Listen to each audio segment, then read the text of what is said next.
Thank you very much for being here today, and I'm thrilled to have the Taoiseach here in Boston City Hall here, a man from County Mayo, next door to my parents' county in Ireland.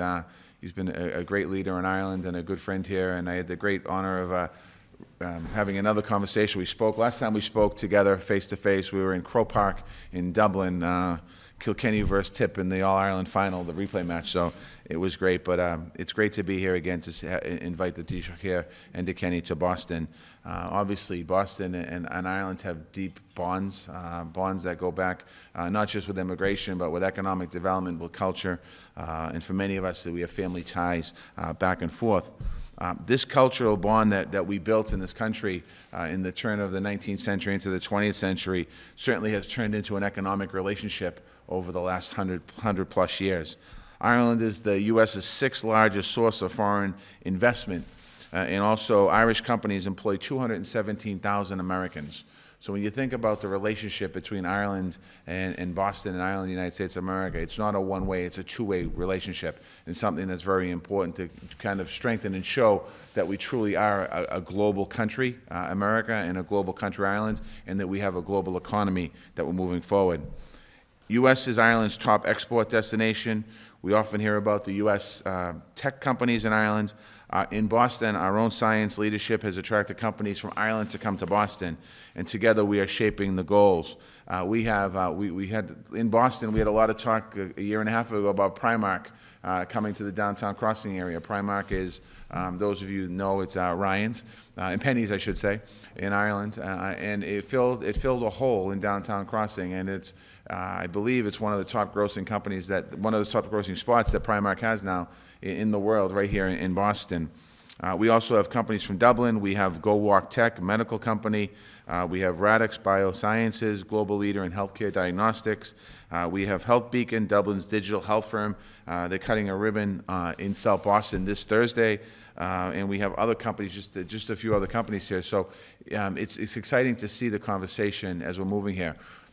One of the conversations we had inside with the Taoiseach was we talked about the opportunity for him to be able to go to Washington and talk to the president about the concerns of immigration, the concerns of immigration here in the city of Boston, the concerns of immigration in Ireland, the concerns of immigration in the world. So I commend him for making this journey. I commend him for stopping in Boston and stopping in other cities in the United States of America. And I wish him all the luck when he goes down to Washington. And we want, on behalf of both of us, want to wish everyone a very happy St. Patrick's week. In Boston, I know Ireland is St. Patrick's Day. We try to have St. Patrick's month. So it starts on March 1st and it ends sometime in July. So I want to introduce you to Taoiseach Enda Kenny. Thanks, Marty. Well, obviously very glad to be here in Boston as part of this trip to the United States in St. Patrick's Week. It is true that we spoke last face-to-face in Croke Park at the All-Ireland final. I've had the opportunity to present the Mayor here with an authentic Irish hurley, which is signed by myself with his name, Martin Branagh, and we've put him at number 8, playing midfield. He's doing a superb job here as Mayor. Boston's growing, both in terms of population and in terms of its economic strength. We're meeting a number of companies later on in the day who are backed by Enterprise Ireland, who want to do collaborations in innovative work and research work here in Boston. We see that growing in the time ahead. Both Massachusetts and Boston have now become synonymous with expertise, competence and economic growth and population growth, which is very important. Obviously, the Mayor and I greet each other in Irish. His Irish is fluent and he's very proud of it, very proud of his roots in Connemara and Rossmuck, and goes back to those sense of values from families before him who had nothing at all, but he came here to America as a land of a land receiving immigrants from all over the world, and Marty Walsh has proven his path to be one of commitment and value and principle.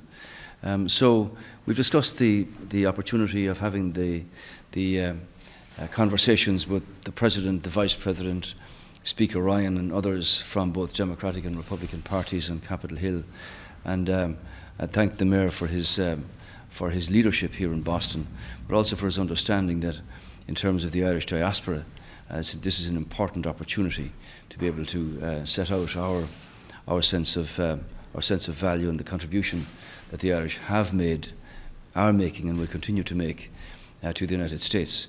We had the same, Marty, in Pennsylvania and in Philadelphia over the last 2 days, with a massive turnout of Irish people, proud of their heritage and proud to want to live and continue to work for the good of their families and the area that they live in, and for the United States in general. So there may be questions you want to ask individually. Thank you. And I also just want to just quickly, before I take questions, I want to introduce Ian Anderson, the ambassador, who's with us today. I want to thank the Ambassador Anderson, and Fionnuala Quinlan, the Consul General from Ireland. I want to thank Fionnuala as well for joining us today. Questions? Mayor Walsh, Suzanne Lynch from the Irish Times in Washington. You've previously been strongly critical of President Trump's immigration policies, calling them un-American, and defending the right of Boston as a sanctuary city to protect immigrants. Are you anyway heartened by the revised executive order that was issued last week, or do you still have the remaining concerns? No, not heartened at all. Have the same concerns. The executive order was a very minor change. One country was taken off there. The fears in the city still exist. The painting of immigrants as criminals, the painting at Muslims as terrorists is still out there, and it has not softened at all. And I've called on, we actually spoke about it, called on Congress to take a proper immigration reform package and deal with the issue of immigration rather than put fear throughout the cities and people in this country. Mayor, if I could just ask you about another executive order, the one about sanctuary cities and immigrants. You've been pledged to offer salvation here in City Hall if needs be, and obviously we've seen deportation raids, and here in this city there are a lot of Irish immigrants, legal and illegal. Can you say anything to maybe alleviate fears that Irish people in Boston might have at this time in America? It's hard to do that, other than the fact that we are a sanctuary city in the sense of we have the Trust Act, and our police department will not be deputized to do the work of the federal authorities. I would love to stand here and say that, and hopefully the Taoiseach will be able to help a little bit here, is be able to have a conversation with the President, the administration, and the leadership of the Republican Party about how do we come up with a solution rather than accusing folks of being illegal or being criminals. And I think that that's one of, I can't stand here today and say I feel comfortable where we are as a country yet. I'm hoping that at some point we'll be able to move to that point, but not today.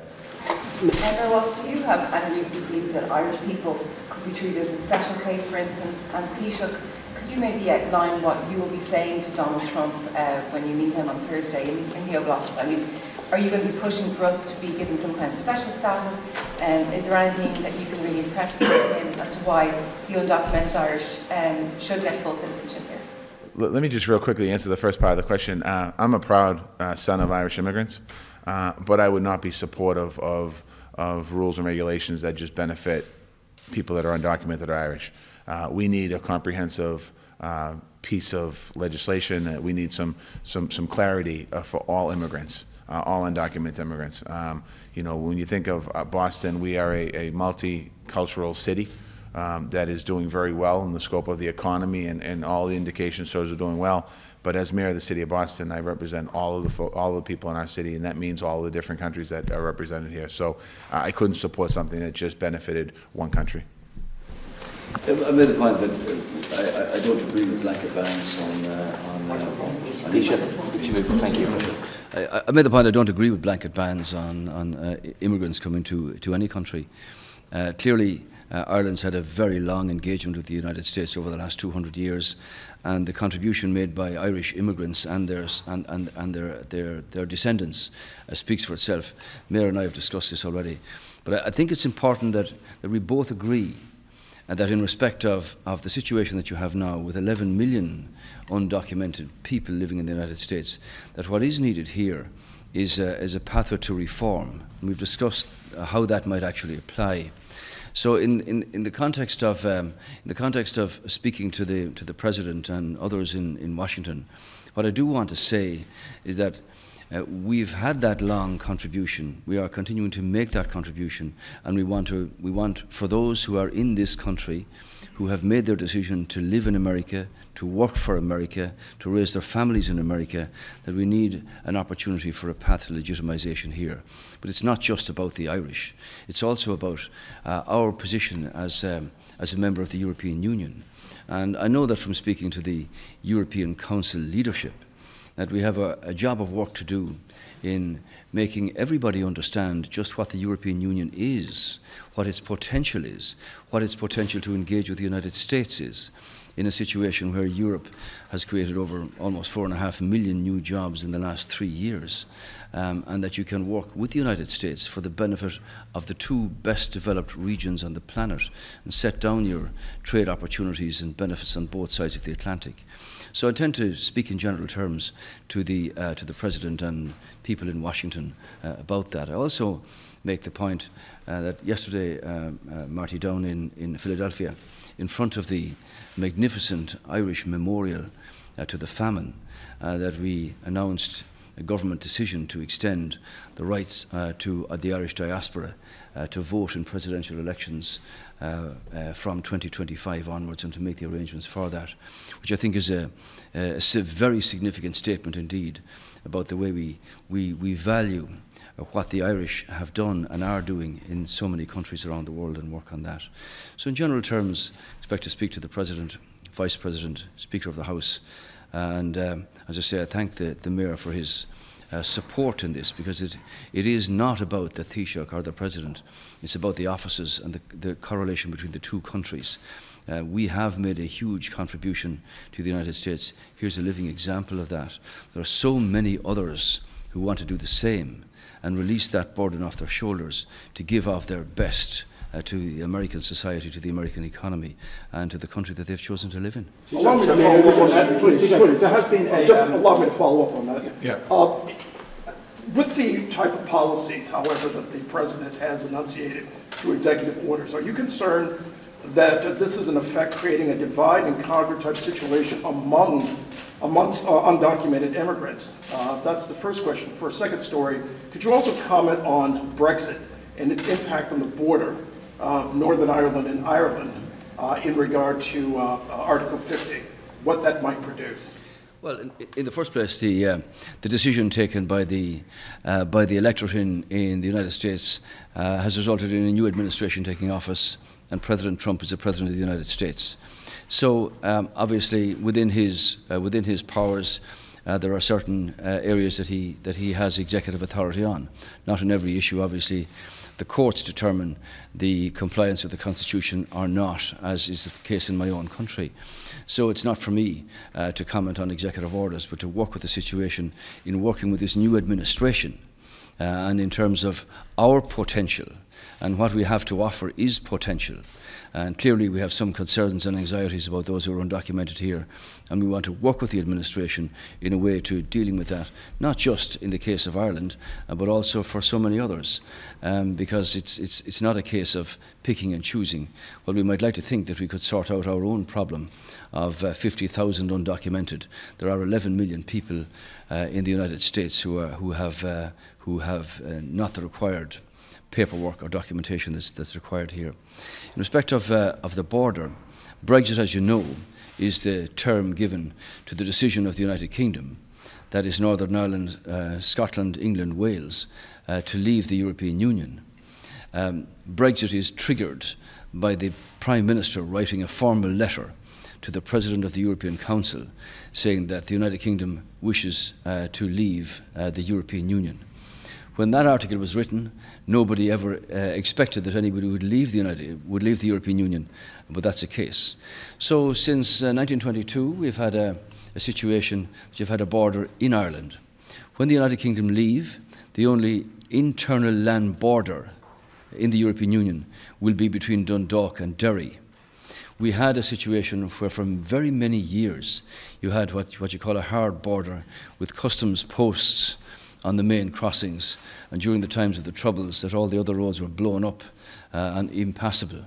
We are not going back to that situation. The British government have agreed with the Irish government that we will not have a return to a hard border. At the moment, if you drive from Dundalk to Newry or from Dublin to Belfast, you cross a seamless border. The peace process in Northern Ireland, and it's important you should understand this, is the consequence of a great deal of discussion and negotiation over many years to get rid of a situation where you had Troubles, 3,000 people blown up, murdered, disappeared, killed, and whatever.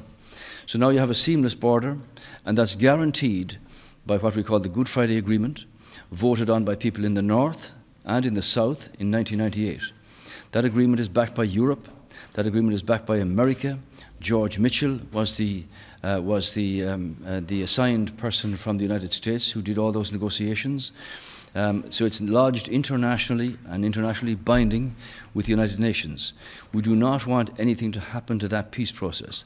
The European leaders, who also back this in monetary terms as well as everything else, do not want anything to happen to it either.